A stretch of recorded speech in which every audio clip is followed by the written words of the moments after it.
Crypto currency എന്ന term കേൾക്കുമ്പോൾ തന്നെ ഏതൊരാൾക്കും മനസ്സിലിടുന്ന രണ്ടാമത്തെ ചോദ്യമാണ്, ക്രിപ്റ്റോ കറൻസി ലീഗലാണോ? കാരണം നമ്മൾ കാശ് കൊടുത്തിട്ട് വാങ്ങിക്കുന്ന സംഭവം ക്രിപ്റ്റോ കറൻസി, അത് ലീഗൽ അല്ലെങ്കിൽ മൊത്തം നഷ്ടത്തിലല്ലേ എന്നുള്ള ചോദ്യം ഉണ്ടായേക്കാം. പക്ഷേ അത് ന്യായമായ ചോദ്യമാണ്. പക്ഷേ അപ്പോൾ നമ്മൾ ആലോചിക്കേണ്ട കാര്യം, ഇത് എന്തുകൊണ്ട് ഇല്ലീഗൽ എന്ന് ഒരു മുദ്ര കുത്തുന്നു ആൾക്കാർ. കാരണം ഫസ്റ്റ് ഓഫ് ഓൾ ഇത് പ്രത്യേകിച്ചൊരു ഹാം വരുത്തുന്ന ഒരു സംഭവമല്ല. ഇതിൻ്റെ ഏക ഒരു നെഗറ്റീവ് അല്ലെങ്കിൽ നെഗറ്റീവായിട്ട് നമുക്ക് കാണാൻ സാധിക്കുന്നത് ഇതിൻ്റെ ടോട്ടൽ അനോണിമിറ്റിയാണ്. അതായത് ഞാൻ നേരത്തെ പറഞ്ഞ പോലെ തന്നെ ഒരു അഡ്രസ്സ്, വാളറ്റ് അഡ്രസ്സിൽ നിന്ന് വേറൊരു വാളറ്റ് അഡ്രസ്സിലേക്ക് ട്രാൻസ്ഫർ ചെയ്യുക. ഇതാണ് ഒരു മേജർ അല്ലെങ്കിൽ ഒരു ക്രിപ്റ്റോ ട്രാൻസാക്ഷൻ നമുക്ക് മെയിൻലി പറയാൻ നോക്കുന്നത്. സോ ഈ വാളറ്റ് അഡ്രസ്സ് എന്ന് പറയുന്നത് ഒരിക്കലും KYC ലിങ്ക്ഡ് ആയിരിക്കില്ല. അതായത് ഒരു വാളറ്റ് അഡ്രസ്സ് നോക്കിക്കൊണ്ട് മാത്രം ഒരാൾക്കും അത് എവിടെ നിന്നാണ് അല്ലെങ്കിൽ ഏത് വ്യക്തിയുടെ കീഴിലാണ് ഈ വാളറ്റ് അഡ്രസ്സ് ഉള്ളതെന്ന് പറയാൻ നോക്കില്ല. സോ അവിടെ ഒരു പ്രൈവസി അല്ലെങ്കിൽ അനോണിമിറ്റി ഫാക്ടർ വരുന്നുണ്ട്. ഇത് നെഗറ്റീവ് എൻറ്റിറ്റീസ്, ക്രിമിനൽസ് അല്ലെങ്കിൽ അതുപോലത്തെ ഫ്രോഡ്സ്റ്റേഴ്സിന് ഒരു മിസ്യൂസ് ചെയ്യാൻ വളരെയധികം എൻകറേജിങ് ആയിട്ടുള്ള ഒരു ഫാക്ടറാണ്. സോ അവിടെയാണ് ഇത് ഇല്ലീഗൽ ഇൻസ്ട്രുമെൻ്റായിട്ട് കൺസിഡർ ചെയ്യാനുള്ള ഏറ്റവും വലിയ ചാൻസ്.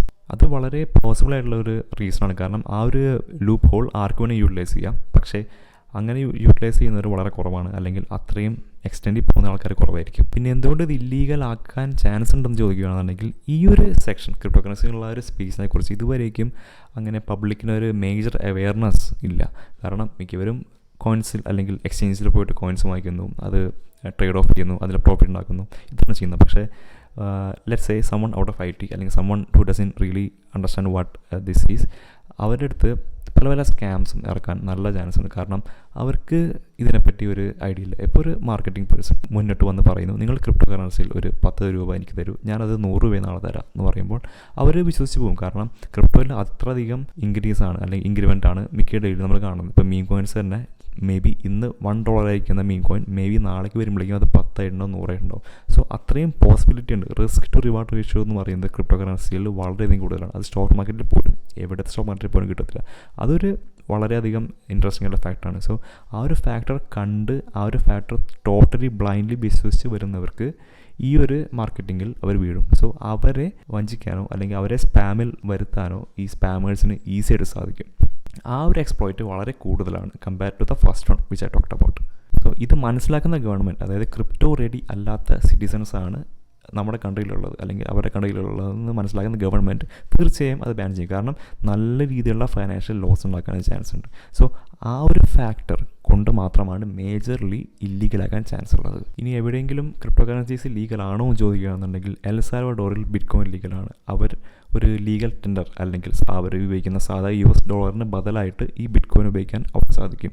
അതുപോലെ തന്നെ റഷ്യ, ബ്രസീൽ, അതുപോലെ തന്നെ പല കൺട്രീസും, യുക്രൈൻ, ഇവരെല്ലാം ഇത് ലീഗലായിക്കൊണ്ടിരിക്കുകയാണ്. ഇനി ഇതെല്ലാം പോട്ടെ, നമ്മുടെ സ്വന്തം ഇന്ത്യയിൽ തന്നെ ക്രിപ്റ്റോ കറൻസി, ഇന്ത്യയുടെ സ്വന്തം ക്രിപ്റ്റോ കറൻസി ഇറങ്ങിയിട്ടുണ്ടായിരുന്നു. ആക്ച്വലി അത് വിപുലമായിട്ട് വന്നിട്ടില്ല, പക്ഷേ എന്നിരുന്നാലും അത് സ്റ്റാർട്ട് ചെയ്ത് വെച്ചിട്ടുണ്ട്. എന്തായാലും വരുന്ന ഇയേഴ്സിൽ അത് ഉറപ്പായിട്ടും എല്ലാ സ്ഥലത്തേക്കും വ്യാപിക്കുന്നതായിരിക്കും. പല ബാങ്ക്സായിട്ടും ടൈപ്പ് എടുത്തിട്ടുണ്ട്. HDFC പോലുള്ള വലിയ വലിയ ബാങ്കായിട്ട് ടൈപ്പ് എടുത്തിട്ടുണ്ട്. ഇറുപ്പി എന്നാണ് അതിൻ്റെ പേര്.